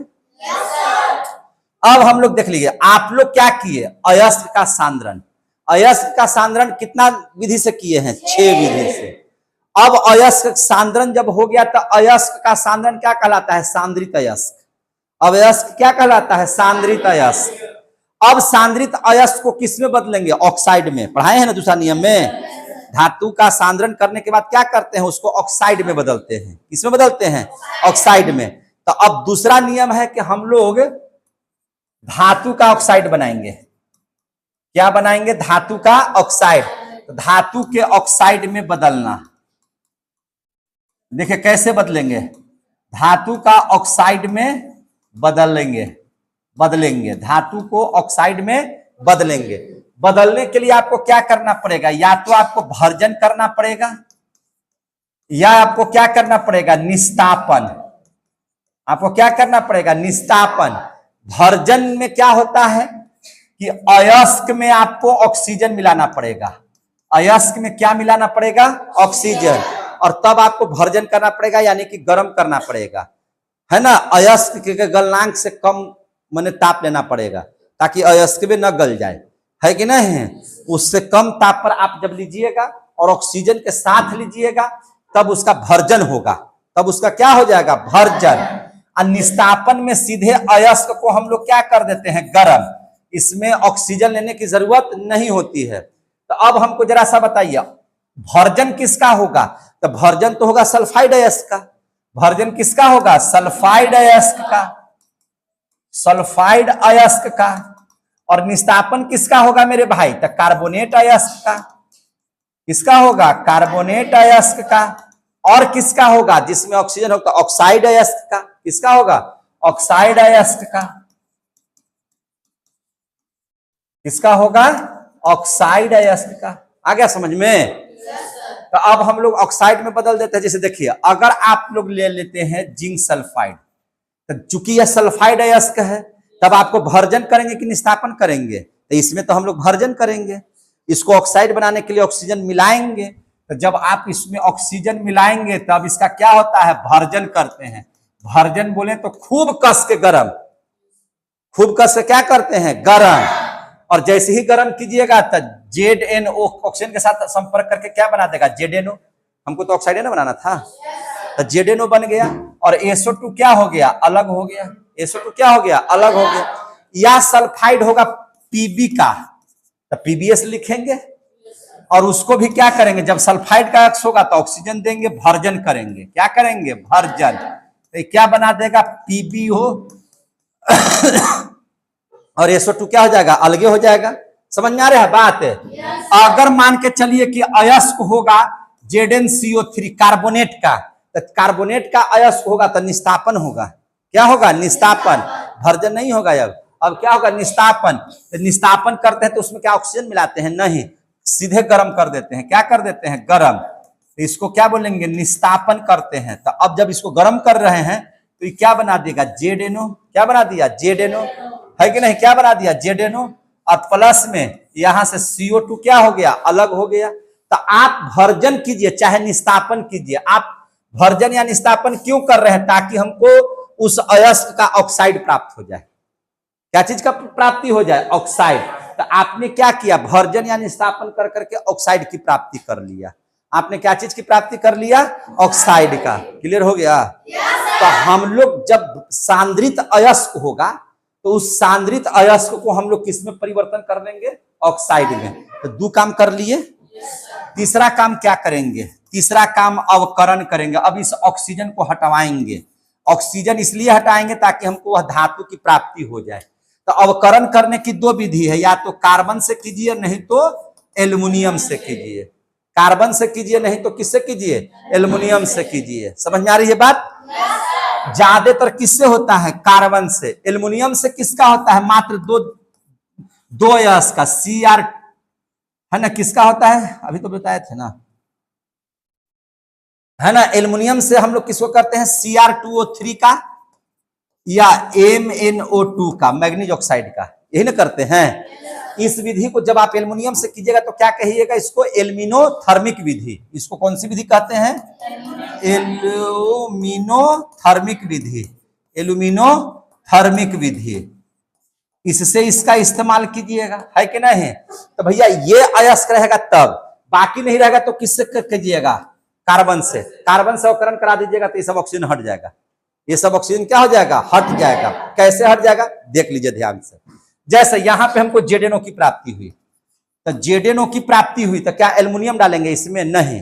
एल्युमिनियम कब डालेगा, जब ये दोनों रहेगा तब। तो इसमें तो है ZnO है, तो ZnO है तो क्या डाल देंगे, कार्बन। क्या डाल देंगे, कार्बन। जैसे ही आप कार्बन डाल दिए, जैसे ही आप कार्बन डाल दिए, तो कार्बन डाले क्यों, अवकरण करने के लिए, ऑक्सीजन को हटाने के लिए। क्या करने के लिए, अवकरण करने के लिए। अरे भैया ऑक्सीजन का हटना ही ना अवकरण है। तो अब हम लोग अवकरण करा रहे हैं, तब देखिए तो प्लस माइनस प्लस, अभी क्या करेगा, कार्बन इसके साथ आ जाएगा तो Zn अलगे हो गया और कार्बन मोनोऑक्साइड क्या हो जाएगा, अलगे। धातु की प्राप्ति हो गई। तो क्या यह धातु शुद्ध है, नहीं, यह शुद्ध है। शुद्ध कब होगा, जब शोधन करेंगे तब। जब शोधन करेंगे तब ना शुद्ध होगा। तो अभी जो धातु की प्राप्ति हुई है वह शुद्ध नहीं है, अशुद्ध धातु है। ये Zn की जो प्राप्ति हुई क्या है, अशुद्ध। अब जैसे देखिए यहाँ पे है क्या चीज, PbO। तो PbO भी है तो क्या डाल देंगे इसमें, कार्बन। समझे, ये दोनों को छोड़ करके कोई भी रहेगा तो क्या डाल देंगे, कार्बन। आ रहा है समझ में। कार्बन जैसे डाल देंगे तो इसका क्या करना है, अवकरण। तो अवकरण करेंगे तो क्या बना देगा, Pb, और कार्बन मोनोऑक्साइड अलगे हो गया। हमको तो धातु की प्राप्ति हो गई, Zn निकल गया, Pb बन गया हमको। लेकिन Zn या Pb बना, यह शुद्ध है क्या, अशुद्ध है, अशुद्ध। तो ये प्राप्त धातु जो है, प्राप्त धातु कैसा है, अशुद्ध, अशुद्ध है। प्राप्त धातु क्या है, अशुद्ध। तो इसको शुद्ध करना पड़ेगा ना। तो शुद्ध करने के लिए क्या करना पड़ेगा, धातु का शोधन, धातु का शोधन। तो अब इसका हम शोधन करते हैं। अब हम इसका क्या करते हैं, धातु का शोधन। समझ में आ रहा है सबको। अब हम लोग चौथा आइटम लेते हैं, धातु का शोधन। और धातु का शोधन जैसे ही हो जाएगा तैसे ही आपको शुद्ध धातु की प्राप्ति हो जाएगी, अयस्क से शुद्ध धातु की प्राप्ति हो जाएगी। शोधन का मतलब क्या चीज, तो शोधन में आप क्या देखते हैं कि भैया इसमें विद्युत अपघटन की क्रिया होती है। किसी क्रिया होती है, विद्युत अपघटन की क्रिया। यानी कि इसमें एक होता है एनोड, एनोड बोले तो प्लस, और एक होता है क्या चीज, कैथोड। कैथोड बोले तो क्या चीज, माइनस। कैथोड बोले तो क्या चीज, माइनस, है कि नहीं। अब याद रखिएगा, चूंकि धातु की प्राप्ति की जगह धातु प्लस होता है, धातु किसमें होता है, प्लस में, तो किधर जाएगा, किधर भागेगा, माइनस में। तो माइनस किसको है, कैथोड पर। यानी कि धातु जो प्योर धातु है, शुद्ध धातु है, किस पर जमा होगा, कैथोड पर। इस पर जो जमा होगा वह अशुद्ध रहेगा, इस पर जो रहेगा सब शुद्ध रहेगा। समझ में आ गई बात। तो एनोड पर जब भी जमा होगा तो क्या चीज जमा होगा, अशुद्ध धातु। अब कैथोड पर जो जमा होगा वह क्या जमा होगा, शुद्ध धातु। अब आ गया समझ में। अब इसमें होता क्या है, सो देख लीजिए। आपको सबसे पहले एक पात्र लेना होगा इस तरह से, समझे कि नहीं। आपको जिस धातु का शोधन करना होगा उस धातु की दो छड़ें लेनी होगी। उस धातु की क्या लेनी पड़ेगी, दो छड़ लेनी पड़ेगी। तो मान लिया कि हम Zn का कर रहे हैं, तो ये Zn है, इसको एनोड कहिए, एनोड बोले तो प्लस, एक और छड़ लीजिए जिसको हम लोग क्या कहेंगे, Zna का भी छड़ है, इसको क्या बोलेंगे, कैथोड। कैथोड बोले तो क्या है, माइनस। कैथोड बोले तो क्या है, माइनस। और जो आप धातु का शोधन कीजिएगा उसी का विलयन लेना होगा, उसी का क्या लेना होगा, विलयन, उसी का विलयन लेना होगा। Zn का विलयन लीजिएगा तो हो जाएगा ZnSO4, ये क्या हो जाएगा, ZnSO4, समझते चलिए सिर्फ, ये क्या हो जाएगा, ZnSO4, ये क्या ले लिए हम लोग, ZnSO4। ZnSO4 के विलयन में जिंक का एनोड और कैथोड दो हम लोग क्या ले लिए, छड़ ले लिए। अब इसमें यहां से करंट प्रवाहित करेंगे, क्या करेंगे, करंट प्रवाहित करेंगे। देख रहे हैं, सबको समझ में आ रहा है, इसमें से हम लोग करंट प्रवाहित करेंगे, ये प्लस है, ये माइनस है, माइनसवा को जोड़ देंगे, माइनसवा के साथ है ना, इसको जोड़ देंगे, प्लसवा के साथ जोड़ दिए, जोड़े, और करंट प्रवाहित हो गया, हो गया। जैसे ही इसमें करंट प्रवाहित होगा तो ZnSO4 टूटने लगेगा, क्या होने लगेगा, टूटने लगेगा। ZnSO4 बौखलाहट में आ जाएगा, क्या किस में आ जाएगा, यह विलयन बौखलाहट में आ जाएगा। और बौखलाहट में आ जाएगा तो ये जैसे ही आप विद्युत अपघटन कर रहे हैं भैया, तो ये विलयनवा अस्थिर रहेगा। ZnSO4 एके में था, अब हो गया अलगे अलगे, अब Zn अलगे हो गया, SO4 क्या हो गया, अलगे हो गया। अब बताइए Zn प्लस जो है ये कहां जमा होगा, तो प्लस किधर भागता है, माइनस की, फटाक से इस पर जमा होने लगेगा, फटाक से कहां जमा होने लगेगा, इस पर जमा होने लगेगा। बात समझ आ रही है।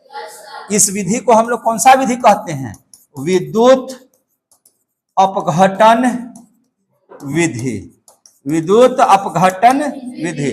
तो हम लोग शोधन कैसे करते हैं, विद्युत अपघटन विधि के द्वारा। अब जो Zn यहाँ पे जो धातु था, जो अशुद्ध था, अब यह कहां जमा होने लगा, कैथोड पर। कहां जमा हो रहा है, कैथोड पर। अब इस सब के सब कहां जमा हो गया, कैथोड पर। अब ये लिख देते हैं कि Zn कहां जमा हो रहा है, कैथोड पर। कहां जमा हो रहा है, कैथोड पर। कैथोड पर क्या होता है, कैथोड पर जाएगा, कैथोड पर क्या हो जाएगा, जाएगा। और जो कैथोड पर जमा होगा वो सब शुद्ध होगा कि अशुद्ध होगा, सब के सब शुद्ध धातु होंगे, सब शुद्ध धातु होंगे। कितना शुद्ध होगा, 99.99% शुद्ध होगा। यानी कि इस प्रक्रिया के माध्यम से पूरा का पूरा धातु का हम लोग शुद्ध प्राप्ति कर लेंगे। आगे समझ में, शुद्ध धातु की प्राप्ति हमको हो गया। तो शुद्ध धातु की प्राप्ति अयस्क से कितने विधि से करते हैं, 4 विधि से। सबसे पहले धातु का सांद्रण करते हैं, दूसरा उसके बाद उसका अवकरण ऑक्साइड में बदलते हैं, फिर उसका अवकरण करते हैं, और फिर उसका क्या करते हैं, शोधन। फिर उसका क्या करते हैं, शोधन। शोधन बोले तो विद्युत अपघटन विधि से करंट प्रवाहित करके धातु को अलग कर देते हैं। आ गया समझ में। अब देख लीजिए ध्यान से आगे। ओह अभी है ना, हो चलिए, कितना घंटा हुआ अभी है, अच्छा तभी चलने दीजिए, क्या कोई दिक्कत है। चलिए अब देख लीजिए जरा सांद्रित अयस्क को। अब यहां से देख लीजिए जरा सा सांद्रित अयस्क को। तो अभी आपको हमने बताया था, देखिए ध्यान से, पोटेशियम है, कैल्शियम है, मैग्नीशियम है, एल्युमिनियम है, पढ़ाए कि नहीं पढ़ाए हैं। इसके बाद और क्या बताए थे, जिंक है, लोहा है, लोहा के बाद क्या पढ़ाए थे, 3 पढ़ाए थे, 3 के बाद शीशा, शीशा के बाद हाइड्रोजन, पढ़ाए हैं कि नहीं पढ़ाए हैं। अब हाइड्रोजन के बाद आपको तो बहुत बढ़िया से याद हो जाएगा कॉपर, उसके बाद नहीं कॉपर, कॉपर के बाद मरकरी, मरकरी के बाद सिल्वर के बाद प्लेटिनम, प्लेटिनम के बाद सोना। ये तो पढ़ाए हैं। आप देख लीजिए ऊपर का जो 4 जो अयस्क है, ऊपर का 4 गो अयस्क, 4 गो जो धातु है, 1 2 3 4, ये बहुत ज्यादा क्रियाशील है। सांद्रित अयस्क को हम लोग 3 भाग में बांटेंगे, ध्यान से समझिएगा। सांद्रित अयस्क को कितना भाग में बांटेंगे, 3 भाग में। तीन भाग में बांटेंगे। एगो को लिखेंगे अत्यधिक क्रियाशील अयस्क। क्या लिखेंगे? अत्यधिक क्रियाशील वाला अयस्क। अत्यधिक क्रियाशील वाला अयस्क। बाबू रे जानते हैं ये जो हम लोग क्रियाशीलता के आधार पर कहते हैं कि सबसे ऊपर सबसे अधिक क्रियाशील है, सबसे नीचे सबसे कम क्रियाशील है, तो ये जो चार गो है ना बहुत ज्यादा क्रियाशील है, इसी को बोलते हैं अत्यधिक क्रियाशील। अगर इसका कोई अयस्क बनाएगा पोटेशियम का, कैल्शियम का, मैग्नीशियम का या एल्युमिनियम का, इससे अगर कोई अयस्क बनेगा बहुत ज्यादा क्रियाशील होगा। इतना क्रियाशील होगा ना कि फटाक से रिएक्शन करेगा, समझे कि नहीं? इसीलिए इसको बोलते हैं अत्यधिक क्रियाशील वाला अयस्क। तो एक हो गया ऐसा अयस्क जो अत्यधिक क्रियाशील है, सांद्रित अयस्क, ऐसा अयस्क जो अत्यधिक क्रियाशील है। तो उसमें कौन कौन चीज आ जाएगा बताइए तो जरा सा। Potassium, calcium, magnesium, aluminium. आ गया समझ में? है? अब देख लीजिए, इसमें एक है मध्यम क्रियाशील वाला अयस्क, दूसरा जो पार्ट हो गया उसका नाम है मध्यम क्रियाशील वाला अयस्क। मध्यम क्रियाशील वाला अयस्क किसको कहेंगे तो देखिए ध्यान से, Zn से लेकर के Pb तक। कहां से? यह सोडियम नहीं लिखे हैं, एक मिनट यहां गड़बड़ा दिए हैं। ओह ध्यान समझिए, यहां भी गड़बड़ लिख दिए।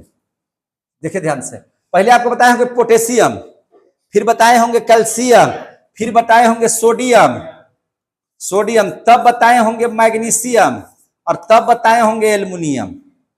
क्या यही ना बताए हैं? तो अब ध्यान से समझिएगा, ले ये जो चार है पोटेशियम, कैल्शियम, सोडियम और मैग्नीशियम, ये बहुत ज्यादा क्रियाशील है। अब मध्यम क्रियाशील वाला ये है, इसको बोलेंगे मध्यम क्रियाशील वाला अयस्क। क्रियाशील वाला अयस्क, तो ये हो गया मध्यम क्रियाशील वाला में कौन कौन है जरा बताइए तो। एल्युमिनियम, जिंक, लोहा, टीन, पीबी माने शीशा। हो गया? समझ में आ गया?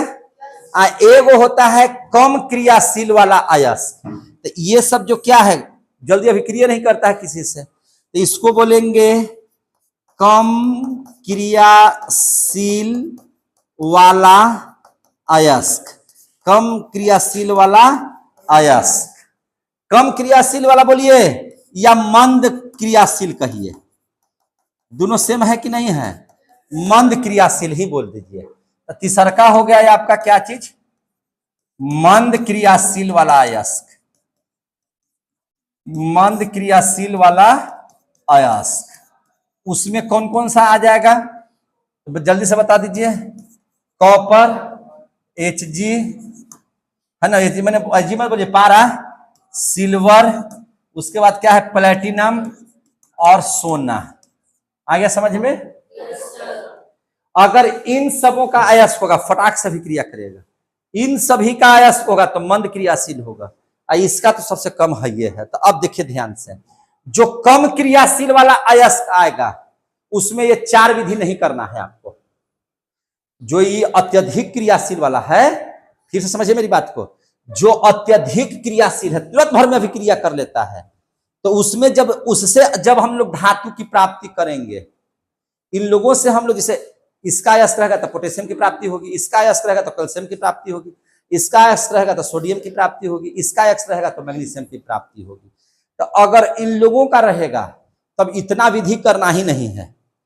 हम लोग जो पढ़े ना अभी कि सांद्रण करेंगे तो ऑक्साइड में बदलेंगे, तो अवकरण करेंगे, तो हम लोग उसका क्या करेंगे शोधन करेंगे, कुछ नहीं करना है इसमें मात्र आपको दुए काम करना है, दुओ काम नहीं करना है, एक ही काम करना है, सीधे विद्युत अपघटन कीजिए, सीधे क्या कर दीजिए शोधने डायरेक्ट कर दीजिए। तो जो इन सभी से अयस्क का निर्माण होगा उस सभी अयस्क को क्या कीजिए, देखिए ध्यान से, इनके जो अयस्क होंगे, समझे कि नहीं, तो इस लिखेंगे इनके अयस्क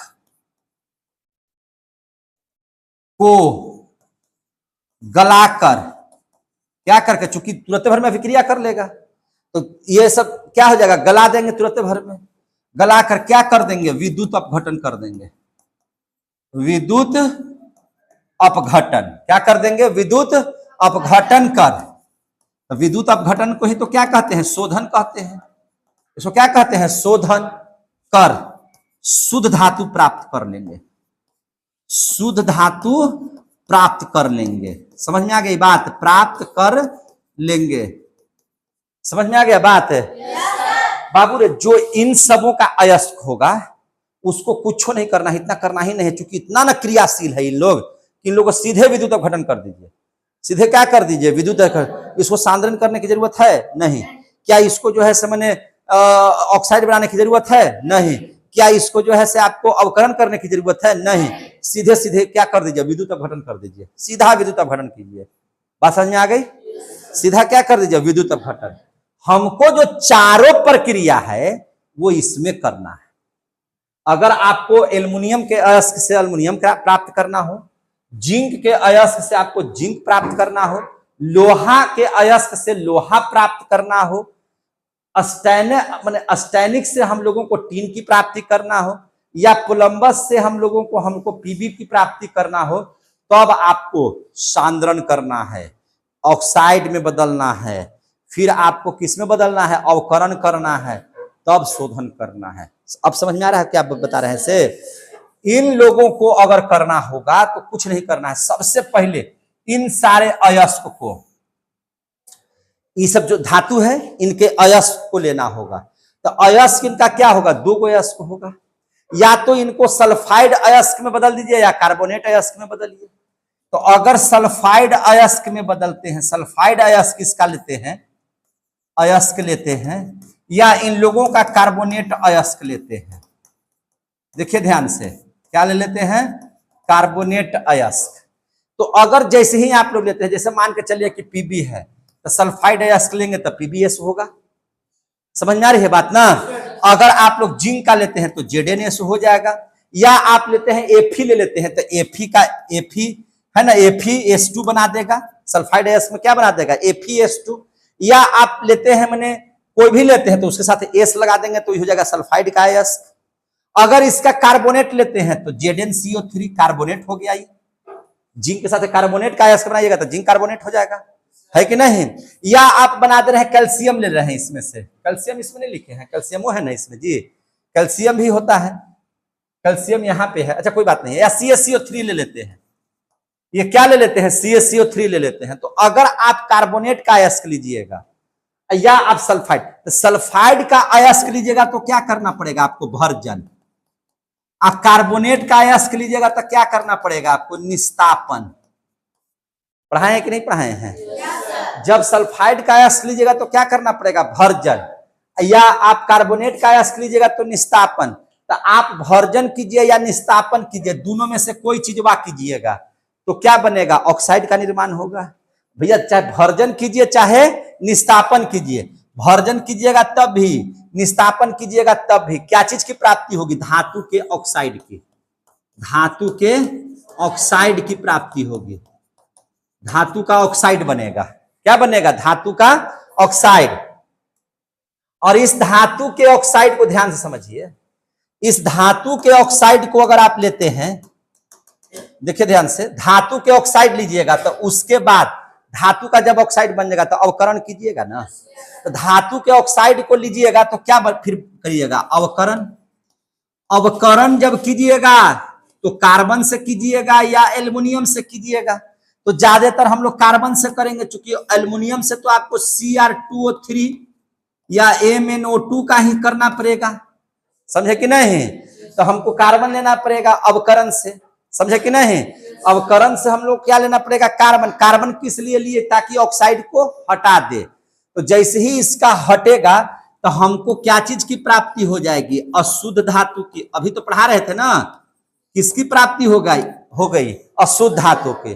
अब अशुद्ध धातु को शुद्ध करना है तो क्या करना पड़ेगा, शोधन। क्या करना पड़ेगा, शोधन। तो अशुद्ध धातु से हमको शुद्ध धातु के लिए क्या करना पड़ेगा? शोधन।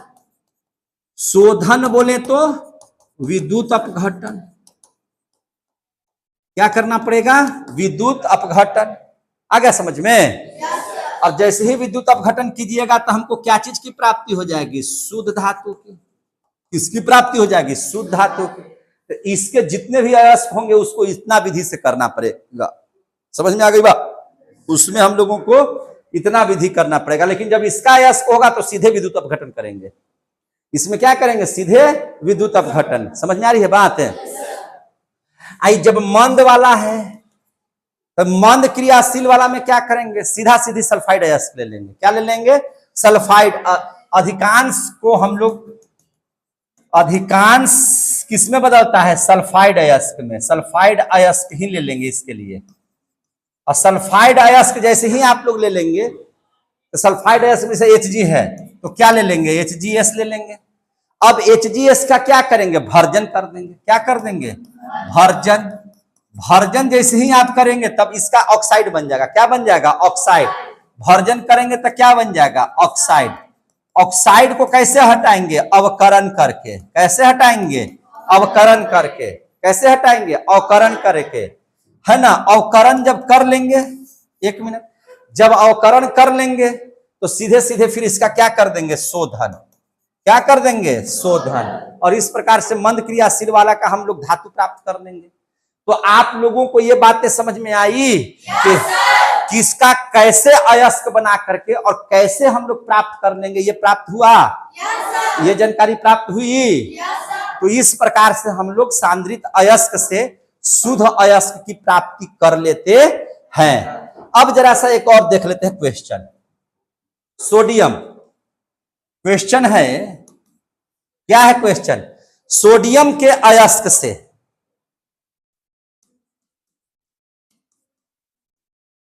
सोडियम के अयस्क से, सोडियम के अयस्क से सोडियम का निष्कर्षण कैसे करेंगे? सोडियम का निष्कर्षण ध्यान से समझिए। सोडियम के अयस्क से सोडियम का निष्कर्षण। अब हमको बताइए, ये जो सोडियम है ये अत्यधिक क्रियाशील वाला है कि मंद क्रियाशील वाला है कि कम क्रियाशील वाला है? जोर से बोलिए। अत्यधिक, बहुत ज्यादा क्रियाशील है। तब इसके लिए क्या इतना उपाय करना पड़ेगा? सीधा शोधन करेंगे। क्लियर हो गया? क्या करेंगे? इसका सीधा शोधन। कोई दिक्कत तो सबसे पहले इसको सीख लीजिए। सोडियम के अयस्क सोडियम का निष्कर्षण कैसे करेंगे? तो सबसे पहले सोडियम प्राप्त कैसे होगा? सोडियम के अयस्क से न प्राप्त होगा। तो सोडियम के अयस्क 3 गो बताए थे, चिली साल्ट पीटर, बोरेक्स और सोडियम क्लोराइड बताए थे तीनों। तो सबसे पहले आप लिख दीजिए कि सोडियम का अयस्क कौन कौन सा है। तो देखिए, सोडियम के प्रमुख अयस्क, सोडियम के प्रमुख अयस्क। तो सोडियम का प्रमुख अयस्क कौन कौन सा है? तो आपको पढ़ाए थे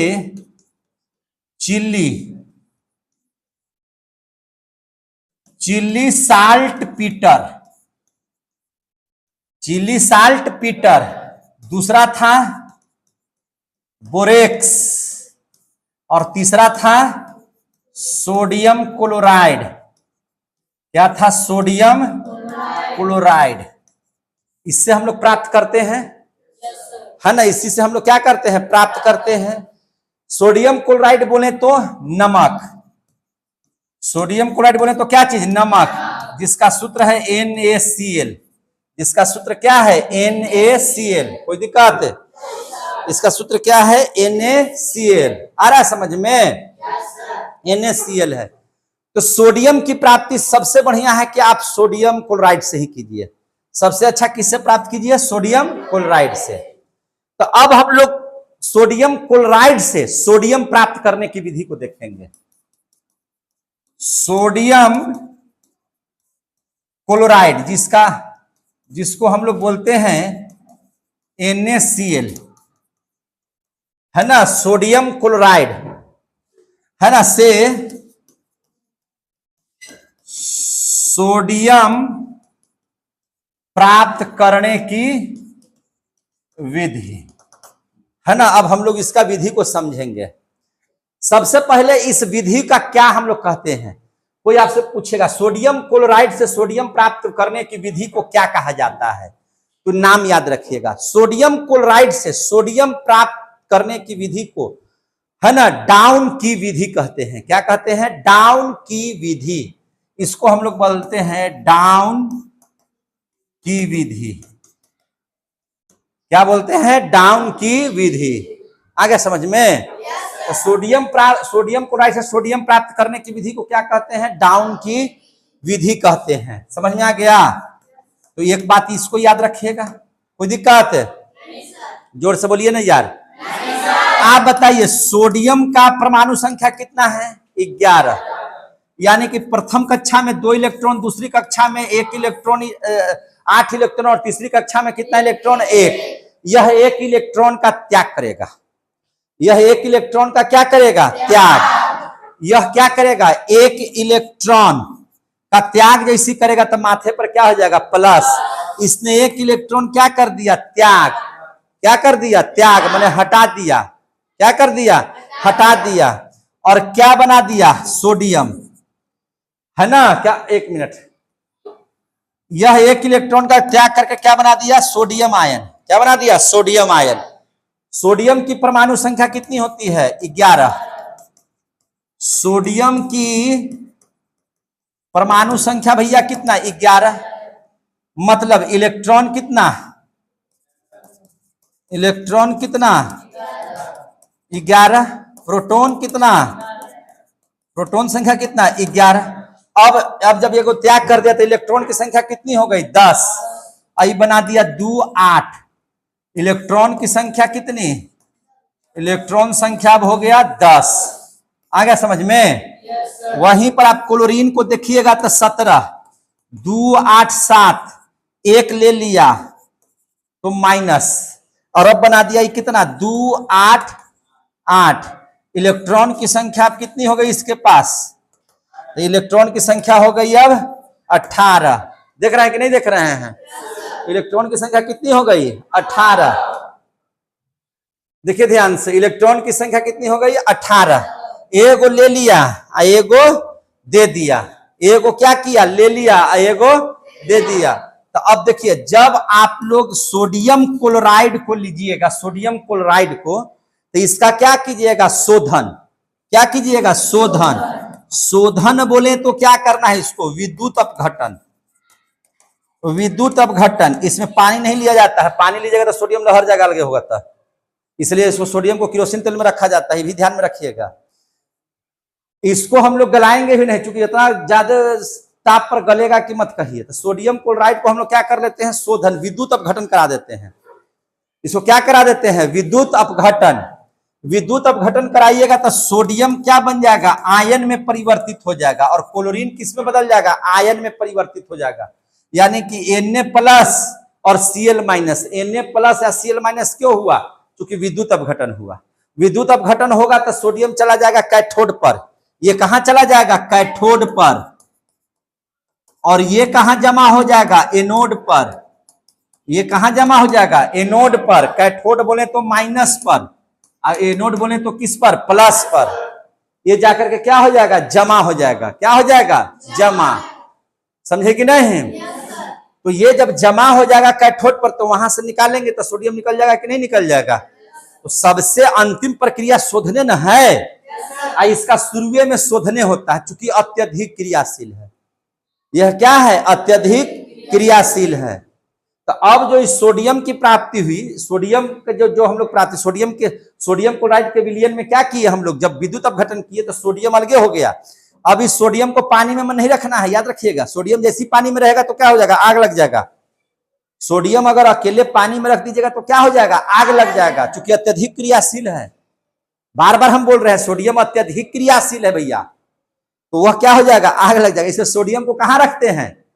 केरोसिन के तेल में डुबा करके रखते हैं, है ना। मालूम चलेगा कि सोडियम ले ले हैं, अब पानी में डाल देगा लहर जाएगा, अरे सर क्या हो गया, भूत आया नहीं, वो केमिस्ट्री आया, समझे कि नहीं। तो सोडियम को हमेशा किस में रखते हैं, किरोसिन के तेल में। अब यहां से जो सोडियम हो गया, तो सोडियम जो आयन आपने देखा, सोडियम आयन कैसे बना है, इलेक्ट्रॉन का त्याग करके बना है, इलेक्ट्रॉन का त्याग करके। तो जब ये एक इलेक्ट्रॉन ले लेगा तो क्या हो जाएगा, सोडियम आयन बन जाएगा, सोडियम बन जाएगा। सोडियम धातु की प्राप्ति हो गई और इसको जाकर किरोसिन तेल में रख दीजिए। कहाँ रख दीजिएगा, किरोसिन तेल में रख दीजिएगा। ये चीज कहां से प्राप्ति हुआ हमको, कैथोड पर। अरे सोडियम आपको कहां मिला जी, कैथोड पर। अब हमको क्लोरीन जो आयन था वो क्या किया था, क्लोरीन आयन कब बना था, तो क्लोरीन आयन बना था कब, जब एक इलेक्ट्रॉन का ग्रहण किया था तब। तो ये क्लोरीन है, एक इलेक्ट्रॉन का ग्रहण करके ही बना था, समझे कि नहीं।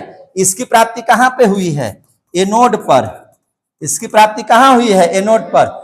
इस तरह से यहां से हमको शुद्ध धातु की प्राप्ति हो जाती है, शुद्ध धातु प्राप्त हो गया। तो ये तो आप लोगों ने सीख लिया कि हमको कैसे सोडियम की प्राप्ति हो गई है कि नहीं।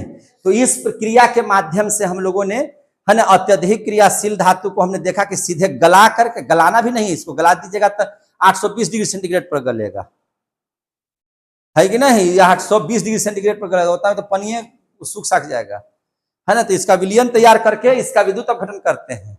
और जैसे ही सोडियम की प्राप्ति होगी उसको पानी में नहीं रखना है, उसको पानी में नहीं रखना है, पानी में रखिएगा तो लहर जाएगा सब। आ गया समझ में, इसको अब अलग कर देना है। ये आपको समझ में आ गया। और इस प्रकार से सोडियम क्लोराइड से हम लोग सोडियम का निष्कर्षण कर लेते हैं। और है इसके बाद हम आपको पढ़ाएंगे मंद नहीं, कम क्रियाशील वाला में पढ़ाएंगे जिंक के बारे में। एक तो इसका उदाहरण दे देते हैं। अब एक तो हम लोग जिंक को देख लेते हैं।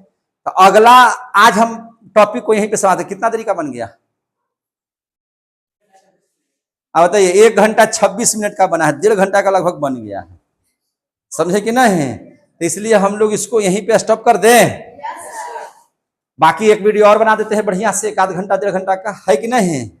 उसको बना देंगे तो 5 गो पार्ट बनेगा, धातु क्या हो जाएगा, समाप्त। तो आज हम अपने क्लास को यहीं पर समाप्त करते हैं। हम लोग अब नेक्स्ट पार्ट में मिलेंगे। तब तक के लिए जय हिंद, जय भारत।